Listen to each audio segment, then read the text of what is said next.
Tag TV brings you daily news bulletin from India. Breaking news and views from India.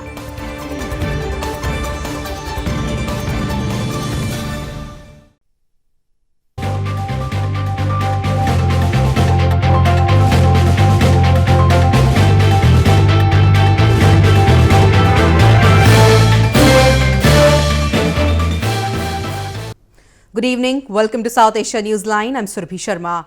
Here are the top stories we are tracking for you on Wednesday, the 26th of June.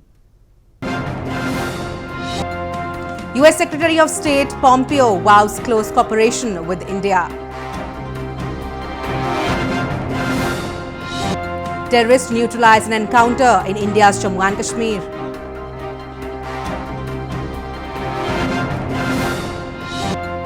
And all allies support US efforts for Afghan peace, says NATO chief. And now for all the details.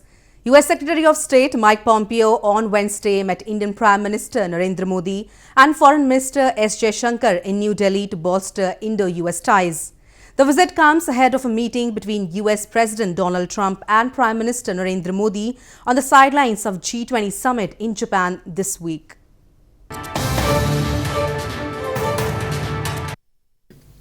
US Secretary of State Mike Pompeo on Wednesday met Indian Prime Minister Narendra Modi in New Delhi to discuss several contentious issues and further deepen strategic partnership between two nations.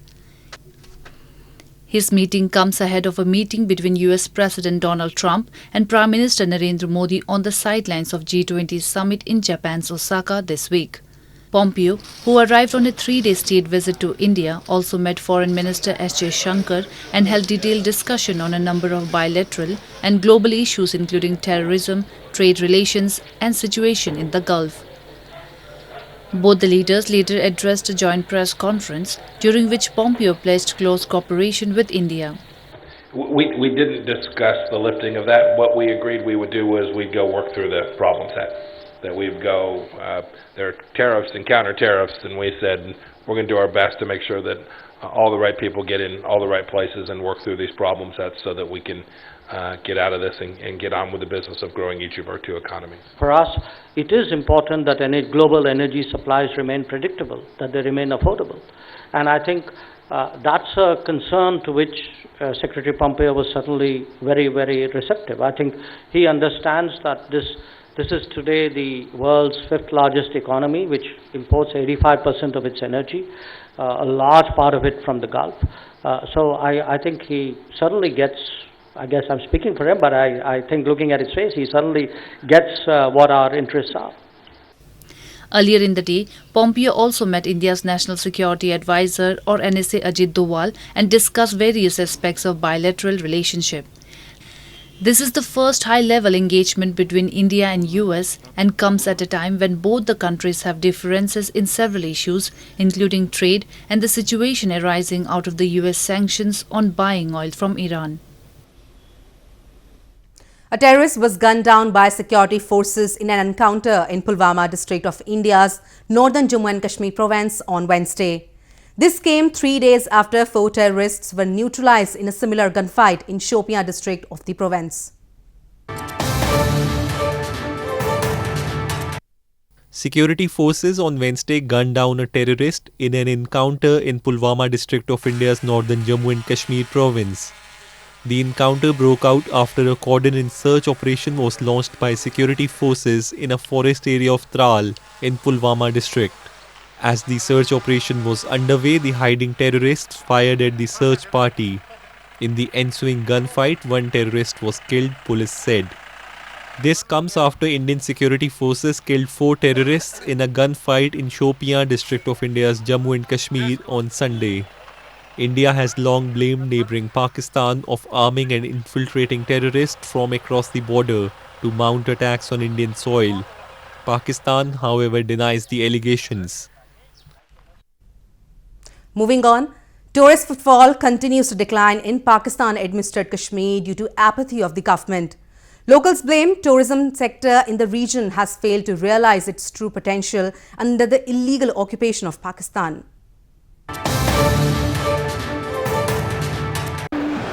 Tourists visiting Pakistan-administered Kashmir have urged the authorities to bring infrastructural development, saying it can increase tourism in the illegally occupied region.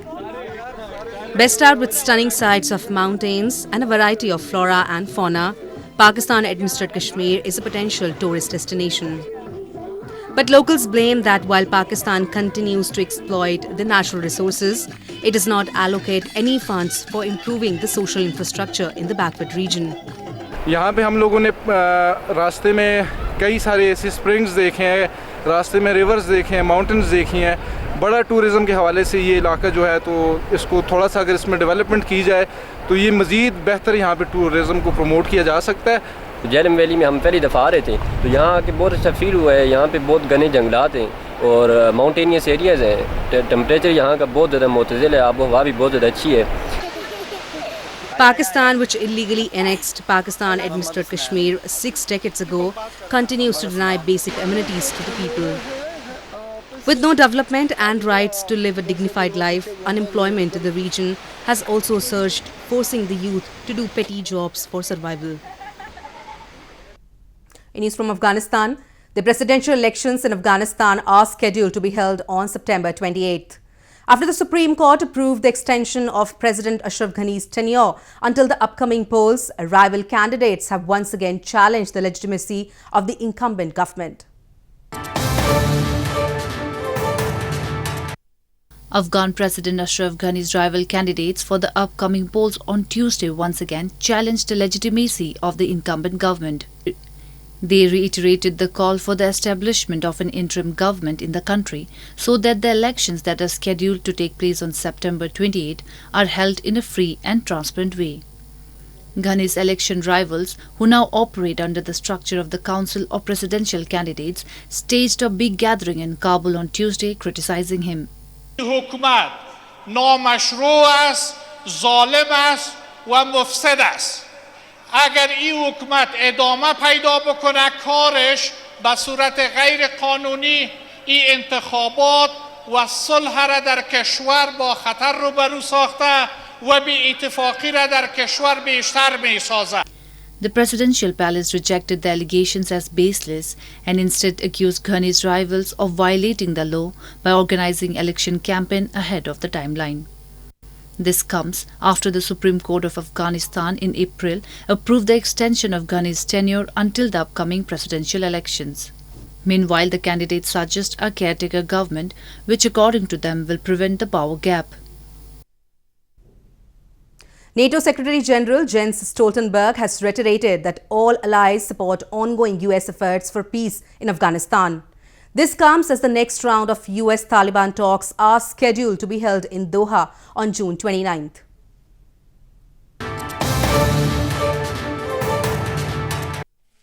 NATO Secretary-General Jens Stoltenberg said on Tuesday that all the members of the alliance are committed to supporting US efforts for peace in Afghanistan. Stoltenberg made the remarks while addressing a pre-ministerial press conference in Brussels. Pointing to the new round of US-Taliban talks which will kick off on June 29 in Doha, he said that all NATO members have been kept updated about the ongoing peace efforts by US Chief Negotiator, Envoy Zalmay Khalilzad. While the security situation remains serious, we see a unique opportunity for peace. Allies fully support US efforts to reach a peaceful settlement in Afghanistan, and our continued commitment, both with forces and funding, is key to creating the conditions for peace. Meanwhile, US Secretary of State Mike Pompeo met Afghan President Ashraf Ghani during an unannounced visit to Kabul on Tuesday to discuss the ongoing peace process and the security situation ahead of the Afghan presidential polls in September. Pompeo later expressed hope that there would be a peace deal with the Taliban before September 1. Moving on to news from Nepal. Nepal's Prime Minister KP Sharma Oli skipped the question-answer session of the lower house of the parliament on Tuesday, raising the ire of lawmakers. Several lawmakers have long been complaining about Oli's nonchalant attitude towards the parliament.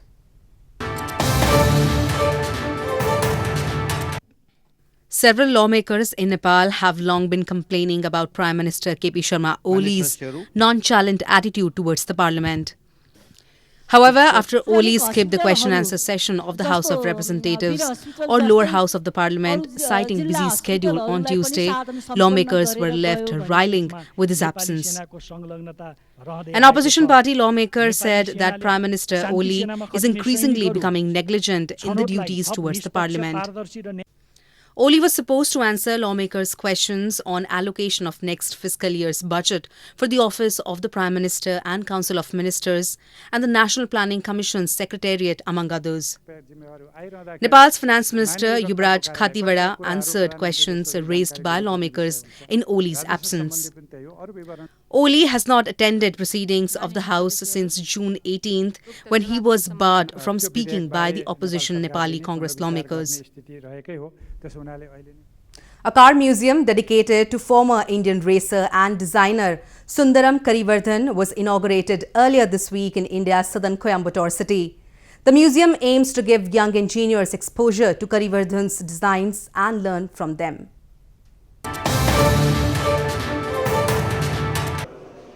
A car museum dedicated to former Formula racing driver and designer Sundaram Karivardhan was inaugurated in India's southern Coimbatore city earlier this week.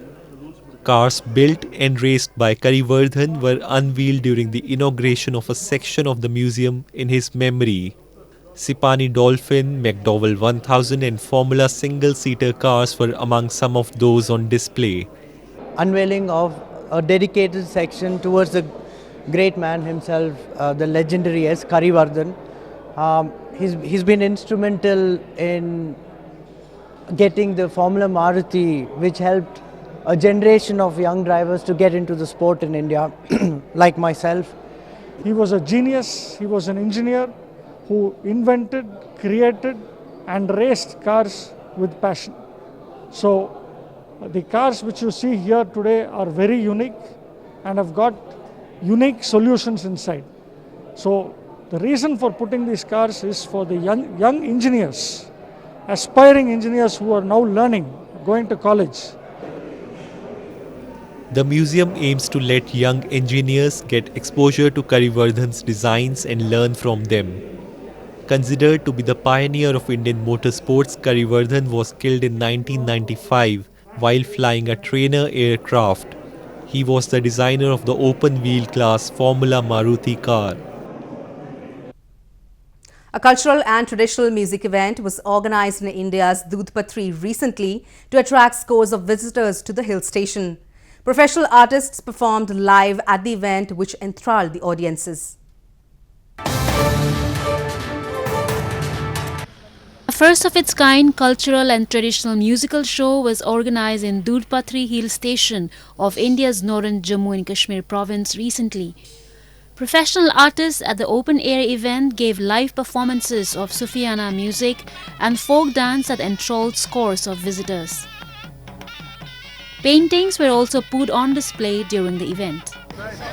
The event aimed at promoting tourism and attracting visitors to less popular destination of Dudhpatri in Kashmir Valley was organized by Sikh Route Event Management Group in collaboration with Dudhpatri Development Authority. बहुत अच्छा लगा हमें। ये जो दुधपत्री है ये धीरे धीरे डेवलप हो रही है और यहाँ बहुत मज़ा है। ये बाहर जो लोग इधर आते हैं, ये बहुत अच्छी जगह है। तो हमें बहुत खुशी हुई यहाँ जो हमने परफॉर्मेंस दी। तो ये बहुत सुफियाना की परफॉर्मेंस दी या फोक थिएटर की परफॉर्मेंस यहाँ हुई। बहुत अच्छा लगा सर, मुझे बहुत ही प्यारा लगा, मज़ा आया है, मुझे बहुत अच्छा लगा है। और मैं सेकंड बार यहाँ पर आई हूँ तो मुझे बहुत पसंद है यहाँ की जगग, अच्छे लगते हैं सारे लोग और ये प्रोग्राम भी मुझे बहुत अच्छा लगा है। While destinations like Gulmarg and Pahalgam in Kashmir Valley get plenty of tourists each year, Dudhpatri is yet to achieve the same feat. Majority of the people who visit the small hill station are Kashmiri locals only. Well, that's all we have for you from South Asia this evening. Now our viewers can watch the show on SouthAsiaNewsline.com. You can also visit us on Facebook.com/SAsia Newsline and follow us on Twitter @SAsia Newsline. That's all in tonight's edition. We will see you same time tomorrow. Good night.